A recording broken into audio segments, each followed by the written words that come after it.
Okay, so I know the title has the phrase gamer integrity in it, and that's already setting off alarms in even my head as I'm writing this script for how pretentious that sounds, but I'll have to ask you to bear with me. I couldn't think of a better tagline for the video. Oh, and I'm gonna be talking about and showing footage of pretty major spoilers basically immediately, so only keep watching if A, you've already played the DLC, B, you don't care, or C, you do care but still want to hear what I have to say, in which case, thank you. I appreciate it.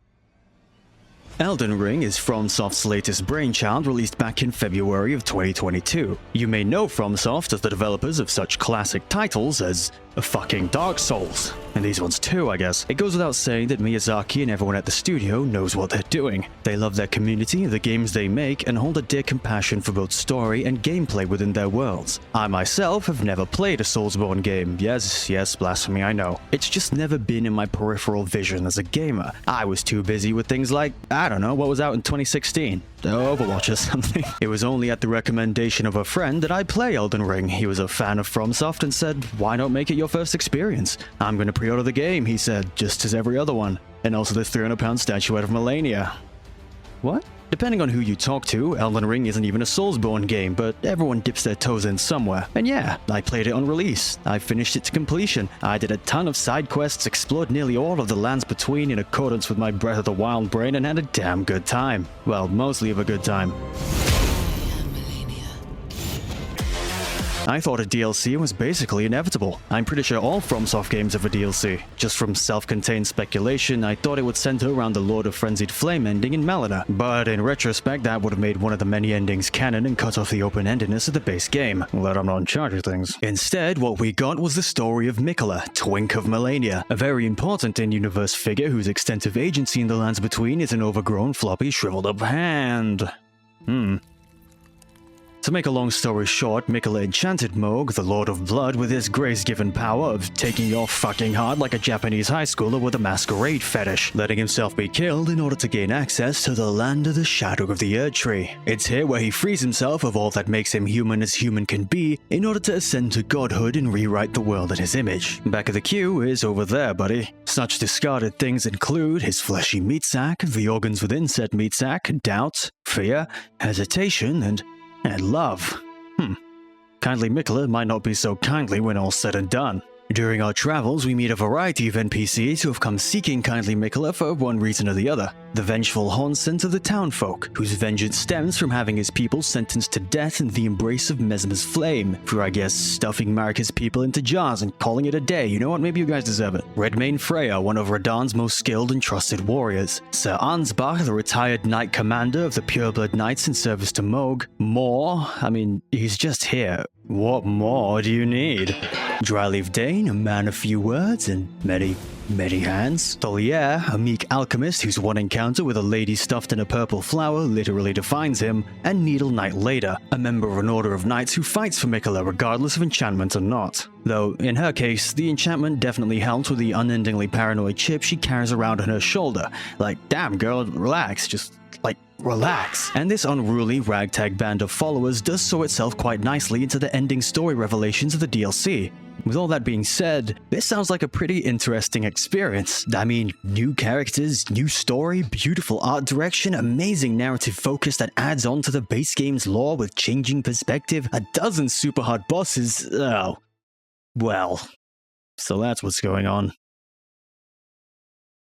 In the interest of full transparency, this was my build for beating the final boss. And this is a rough time estimate of how long it took me to beat each standout boss, main, field, or otherwise.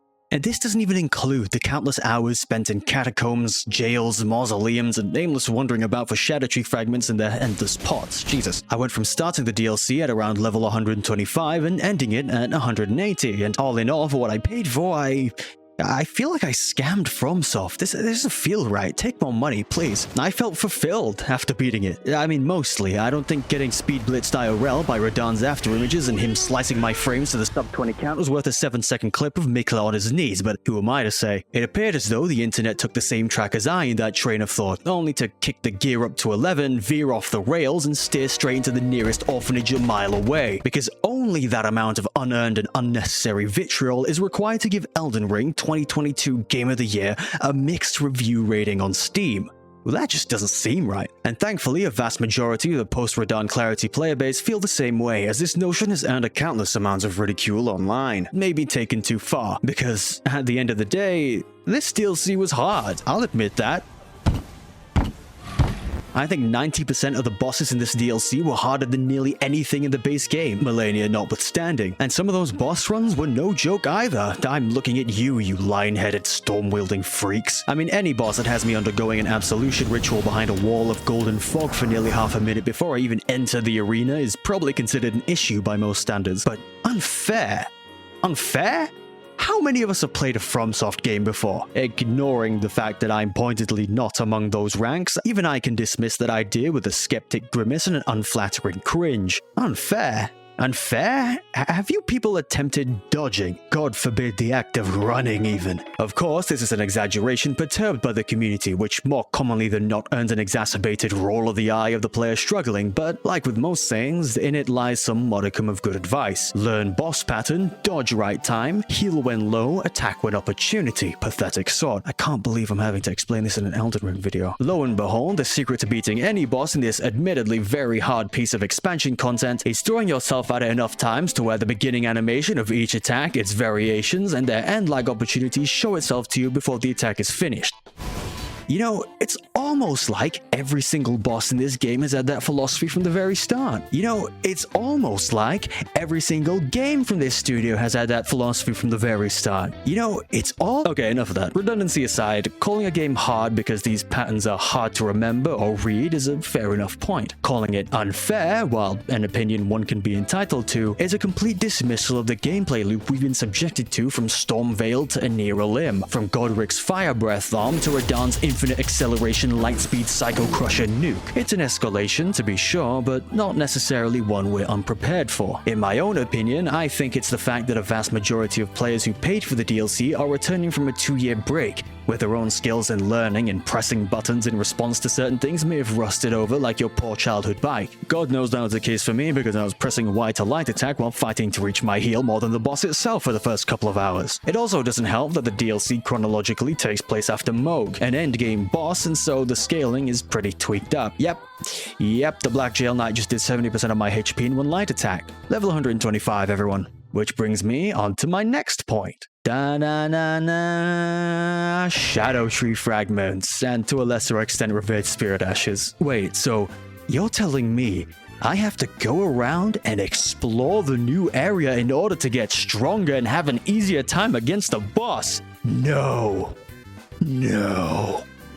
Dear God. Unbelievable, really. Shadow Tree fragments are a progression item unique to the DLC, which incrementally increase damage dealt and decrease damage taken by mobs in the Land of Shadow. They go up to a level of 20, and the buffs given by them are definitely felt. A main concern people have voiced when it comes to these fragments is how hard they are to get, which I understand in some respects. Okay, so I'm not gonna entirely defend getting a ton of Shadow Tree fragments. Some are really easy to miss if you aren't scouring the world for them, but at the same time, if you just thoroughly explore and play the game, you'll find a good number to put to use. Enough to get you to at least level 14 or 15 by the end of the game. There are enough of them in important locations such as Marika statues, Mikola crosses, landmarks like these churches or the Shadow Tree Chalice, on boss runs like the entirety of Anira Limb, some bosses themselves even. They're not exceedingly rare, just uncommon to come across if you aren't actively looking for them. And if you aren't doing a ton of damage because you play a certain way or have a certain build, what's stopping you from just looking up a guide online to get these things? A gamer's integrity?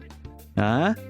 Oh, brother! Well, the wrong kind of integrity, evidently. The kind that stubbornly refuses to accept any and all help. Smashing your way through every obstacle with sheer willpower and probably a whole ton of points in here and here. And honestly, that's pretty damn respectable in my eyes. As long as you aren't the ones complaining about it in the end. Because if you are, well, you only really have yourself to blame. You refuse to play any other way, and refuse to even use the slightest amount of initiative to look up a video guide to help that way get stronger. Sounds like a you problem. The game gives you ample paths forward, as well as methods to which you can bolster said paths, and you're sticking to this? Go ahead, you know what they say about the high road, as long as you're having fun. I'm gonna blow this whole joint up with a magma explosion now. I've also heard many complaints that it's like this in the first place. Why should I have to explore the world to get any stronger? Why should I have to look up a guide in order to do it? And it's at that point I cock my head in disbelief, eyes half squinting in an attempt to discern if we've been playing the same game this entire time. I mean, golden seeds, anyone? Smithing stones at all? It's nothing new. It's just the same thing with new items. You're not forced to go look up a guide, but seriously, no one's gonna start judging you for doing it. Sharing information between players experiencing a game has been around since, I don't know, kids in arcades telling each other how to do fatalities. If anything, it's one of the more beautiful aspects of being a gamer. God, I hate using that word. The reliance on the community and the coming together of different people to do the same thing, i.e. get stronger and beat the shit out of these tough as nail bosses. And it's only gone easier with the introduction of the internet, so why not take advantage of it? What's stopping you if not this personal code of me do myself? Vaguely related, but that personal code thing seems to be the basis of how many Elden Ring players criticize each other. Like, if you don't play the game exactly how they want you to, whether it's something they actually did or not, you didn't do it correctly, which is just a massive insult to the hard work and effort that one player put into learning and beating that boss or section of the game. Again, full disclosure, I beat the game with the Blasphemous Blade, not because it's a super good weapon, but rather because I built into faith and strength in the base game and just carried over what I had. Not like I need to make an excuse or anything, but the fact I feel like I have to probably says something, because I know someone watching this video looked at my equipment list, saw B-Blade, and either rolled their eyes or scoffed aloud. Get a load of this guy. I'm onto you. This screen won't save you from me. But even in using this weapon, I still had to learn attack patterns. I still had to learn my openings. I didn't just press left trigger to win. I had a win condition built around it and gave myself the best possible chances to earn it. And if someone were to turn to me, look me in the eye and say I didn't deserve that win, some people just won't be happy unless you beat Consort Radahn as a level 1 wretch, Erdtree fragment level 0, whipping around the umbilical cord you came out of your mother's womb with to strangle your enemies to death. And even then, they'll call that easy mode and tell you to do it blindfolded while playing with, I don't know, your fucking feet. All because they saw some guy with the balls the size of Halley's fucking comet and the combined coordination of every single Olympic athlete to ever exist coursing through their body. I'm not built like that. I don't think anyone's built like that. Actually, I take that back. These people seem to exist on the complete opposite side of the spectrum to the kind of players I've been describing thus far. Those kinds of people are elitists to an unwarranted degree. They believe everyone should suffer just as they have in order to get to the point where they did. A real crabs in a bucket scenario. But the players who complain about things being unfairly hard, moan about having to explore to get collectibles, stubbornly stick to their ways but don't have the decency to tough it out and instead yap on about how this DLC's bad because they won't let them breeze through it, it makes me wonder, why are they playing this game? And I come to a conclusion. They're not here to play a hard game, they're here to say they beat a hard game. Obviously, this is a nuanced statement, but give me some time, will you? You've come this far. We live in an age where things dance at the end of our fingertips. You want food? There's half a dozen apps that'll deliver with the press of 3 buttons. You want content? Feel free to fall into the rabbit hole of YouTube Shorts or TikTok. Is that still around? I don't know, I don't use it. You want a game? Well, we have that in stock, but I'm not sure if it's exactly what you're looking for. As I mentioned offhandedly before, the internet has made a lot of things easier for us. Information, content, contacts, all of it just a click and a clack away. Now, I didn't mention this at the start, but I actually deleted my old Elden Ring save file. On accident, mind you. I didn't know that the big folder in capital letters in app data called Elden Ring had my app data for Elden Ring. Alright, cut me some slack, will you? Now, imagine my surprise as I find out I have to have beaten Moog to get to the DLC content. From a new save, that means I'd have to play Elden Ring, a game that I'd sunk near 100 hours into, all over again. Marika, forgive me, I'm not doing all that shit. Nexus Mod's my lord and savior. And with what was basically a snap of my fingers, I had a full save and could rebuild what I'd made originally and get stuck into Shadow the Erdtree. While I would have preferred not to draw light onto such an embarrassing moment of my past, I think admitting to this sin partially helps to demonstrate the idea that maybe we, as gamers in this modern age, don't like struggling. We want to be able to snap our fingers and decrease all the damage done by mobs in half with a traditional easy mode. We want to be able to waltz through content with our jump attack spam or sorcery crutches like feeble old men fresh out of the retirement home. That rush of dopamine, the instant satisfaction. Because these days, what don't we get instantly? You see, what I like to do with this channel is not to just shit on certain topics or talk about whatever's popular. I want to be able to open up discussion, and I think this potential proposition as to why Elden Ring's DLC is unfair is an interesting one. With extremely popular internet personalities like Kai Cenat streaming Elden Ring as his current obsession, we'll see how well that statement holds up when this video releases, the DLC's drop had countless eyes turning to it, and a portion of Kai's chat to me represents what I feel like the modern internet hive mind is like, always searching for the instant rush, scrolling mindlessly, looking for the next big thing. It just so happened that big thing also turned out to be a very hard big thing. Oh, you've got to be kidding. Thus, when the DLC dropped, people who bought it without paying attention or doing research figured out they couldn't just drop into it like falling off the Fortnite battle bus. When the DLC dropped, people were mad that the game expected you to explore, spend time doing boring stuff before you could stand a decent chance against the cool bosses. When the DLC dropped, people were mad they couldn't just use their NG+7 save files and turn everything into mincemeat. The death of gamer integrity. Gone are the days where most people are of the mindset of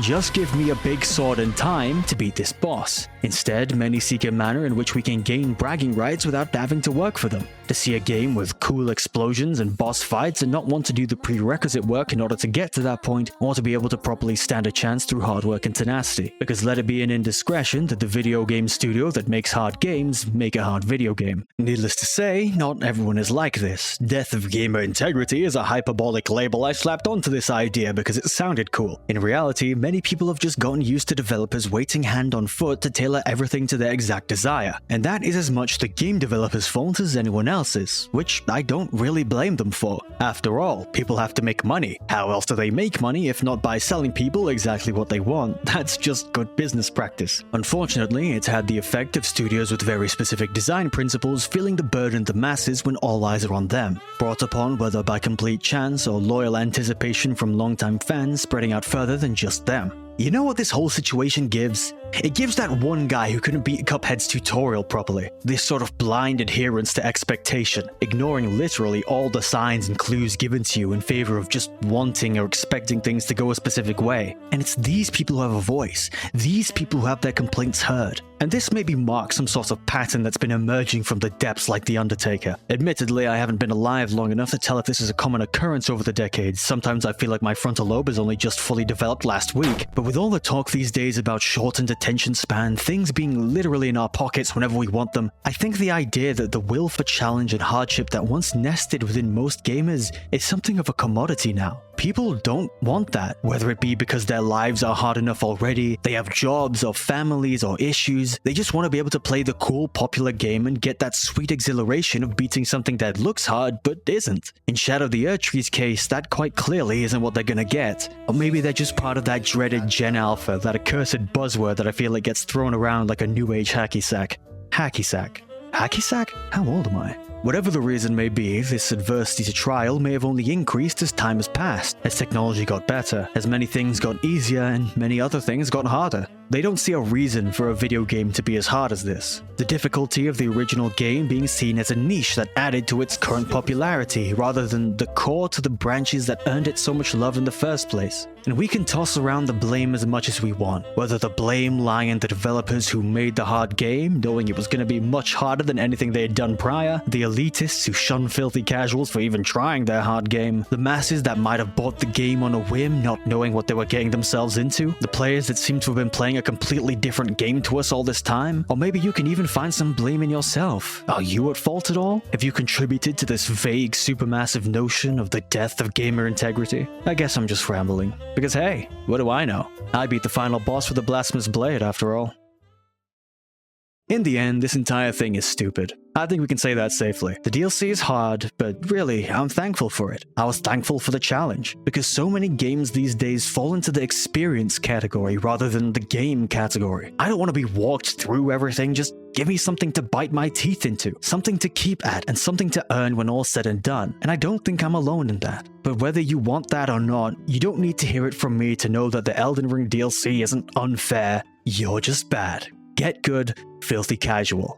How's that for death of gamer integrity? Bye-bye.